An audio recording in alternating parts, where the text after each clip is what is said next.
Bismillahirrahmanirrahim. Assalamualaikum warahmatullahi wabarakatuh.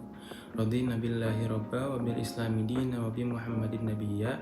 Rabbi zidni ilman warzuqni fahman bi rahmatika ya arhamar rahimin. Perkenalkan, nama saya Muhammad Naufal dengan NIM 1060 12400 291 dari kelas DK 4810. Di sini saya akan memberikan sebuah kultum yang bertemakan kecanduan dalam berjudi online sebagai pengganti tugas untuk tugas besar podcast.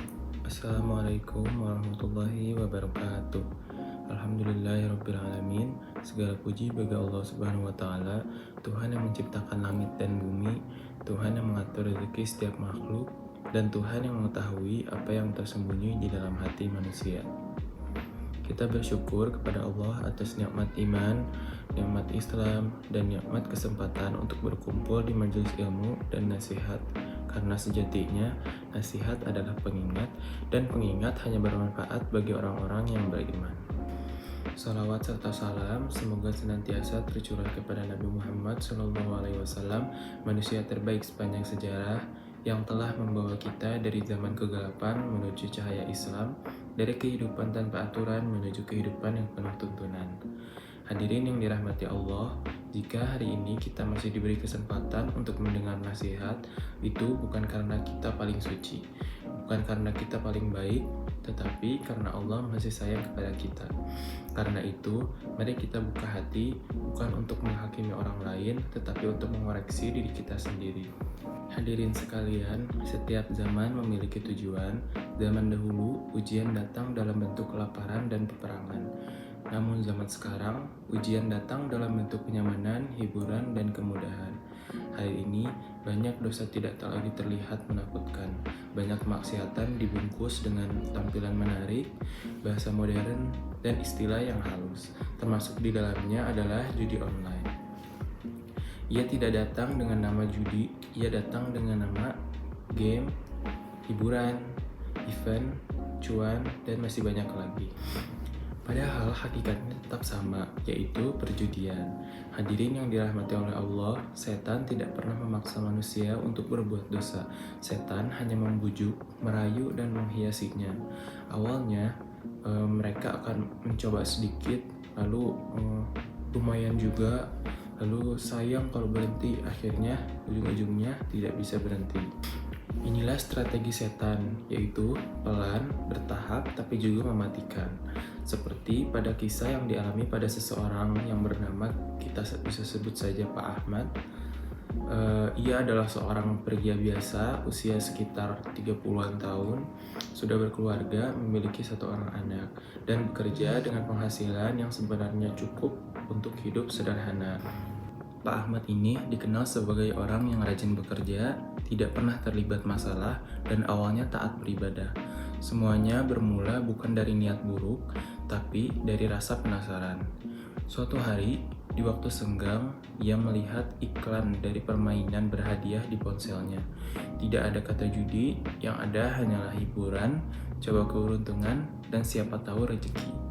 Lalu Pak Ahmad berpikir, saya mau coba, pasti nggak mungkin keterusan. Disinilah awal jebakan itu dimulai.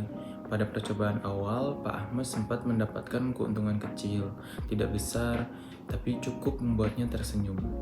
Disinilah setan membisikkan, tuh kan gampang, atau kalau tidak bisa, nanti juga bisa, atau juga ini mungkin rezekinya.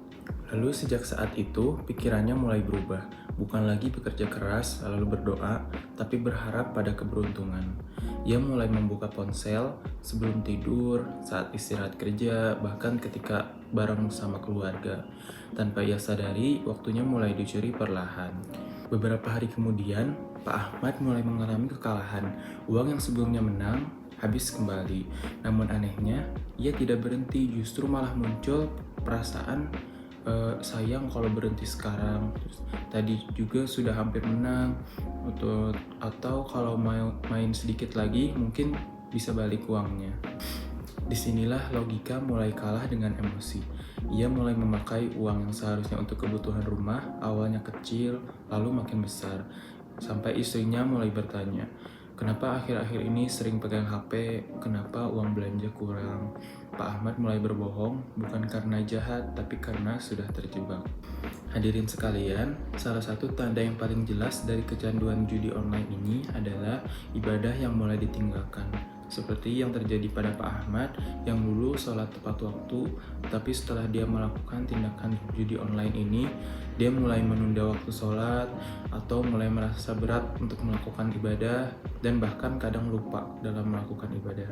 Hatinya tidak tenang dan pikirannya selalu dipenuhi oleh hitungan, peluang, dan kekalahan. Bukan lagi zikir, tapi angka. Setelah itu, masalah keluarga mulailah bermunculan. Masalah yang semakin besar ketika istrinya mengetahui kondisi keuangan sebenarnya. Tabungan dari Pak Ahmad berkurang drastis. Terjadi pertengkaran bukan satu kali tapi berkali-kali. Anaknya mulai merasakan perubahan, yaitu ayah yang mudah marah, rumah tidak lagi tenang, dan suasana penuh ketegangan. Pak Ahmad mulai merasa tertekan, tapi ironisnya, pelarian yang ia pilih justru kembali ke judi. Nah, inilah yang disebut lingkaran setan, yang mana ketika seseorang mengalami stres, mereka akan larinya ke perjudian. Lalu, di perjudian itu mereka akan menimbulkan masalah yang baru lagi, dan masalah tersebut itu akan menimbulkan stres lagi kepada mereka. Suatu hari, Pak Ahmad menyadari gajinya habis sebelum akhir bulan. Utang mulai menumpuk, kepercayaan keluarga sudah hancur. Ia duduk sendirian, menatap ponselnya dan bertanya dalam hati, bagaimana bisa saya hidup seperti ini? Saat itu ia merasa malu, menyesal, dan juga hancur hatinya. Bukan karena tidak punya uang, tapi karena kehilangan kendali atas dirinya sendiri. Di titik terendah itulah Pak Ahmad akhirnya berhenti untuk melakukan perjudian. Bukan karena menang, tapi karena sadar telah salah arah. Ia menghapus semua aplikasi yang menjadi pemicu. Ia mengakui kesalahannya kepada istrinya. Ia mulai kembali ke masjid, walau dengan rasa malu. Pelan-pelan, ibadah diperbaiki, kepercayaan dibangun ulang, hidup ditata kembali, tidak mudah, tidak instan, tapi lebih tenang.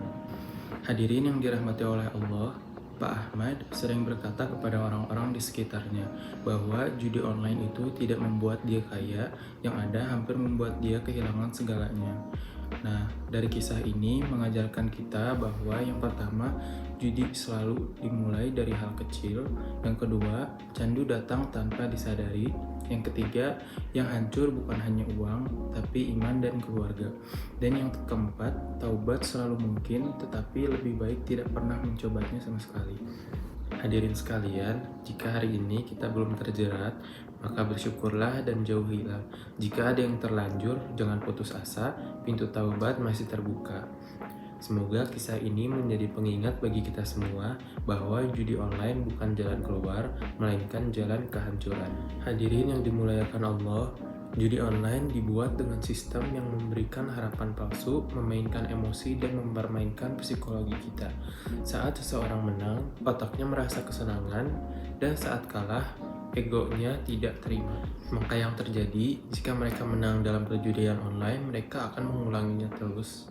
Dan jika mereka mengalami kekalahan di perjudiannya, mereka akan terus membalasnya dan terus berputar sampai waktu habis, uang habis, dan hati pun kosong. Bahkan Allah Subhanahu wa taala berfirman dalam surat Al-Maidah ayat 90 yang artinya, wahai orang-orang yang beriman, sesungguhnya khamar dan judi adalah perbuatan keji termasuk perbuatan setan, maka jauhilah agar kamu beruntung.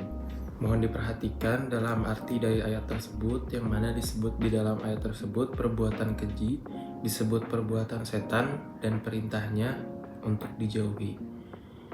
Yang artinya, jangan mencoba, jangan mendekat, dan jangan membiasakan. Karena siapa yang mendekati perjudian akan sulit melepaskan dirinya. Hadirin yang dirahmati oleh Allah, judi online tidak langsung menghilangkan iman, tapi menggerogotinya perlahan.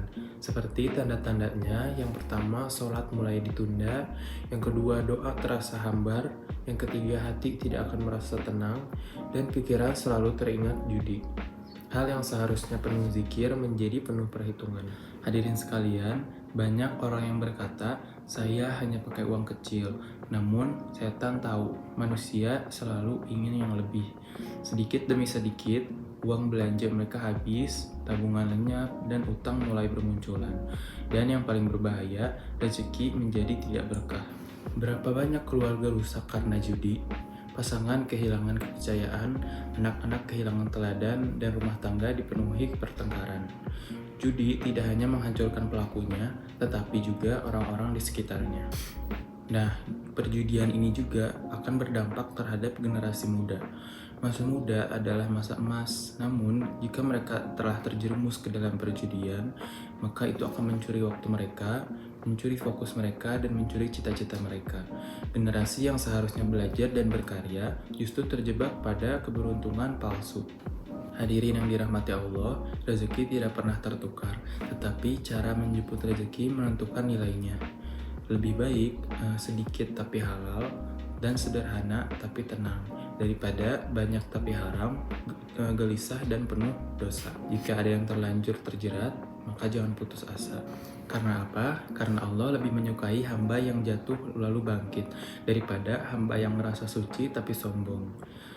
Adapun langkah-langkahnya, yang pertama itu berhenti untuk melakukan perjudian online, yang kedua menyesali atas perbuatannya, yang ketiga bertaubat, yang keempat menjauh dari pemicu perjudian online, dan yang terakhir mendekat kepada Allah. Hadirin yang dirahmati Allah, judi online bukan sekedar permainan, ia adalah ujian iman, perang akal, dan jebakan setan. Jangan sampai tertukar iman dengan kesenangan sesaat, keluarga dengan angka di layar, dan masa depan dengan harapan palsu. Mari kita jaga diri kita, keluarga kita, dan anak-anak kita dari bahaya candunya judi online. Semoga Allah melindungi kita, menguatkan iman kita, dan memberi rezeki yang halal, cukup, dan penuh keberkahan. Amin ya rabbal alamin. Sekian kultum dari saya. Mohon maaf bila ada kekurangan dan kesalahan kata. Wassalamualaikum warahmatullahi wabarakatuh.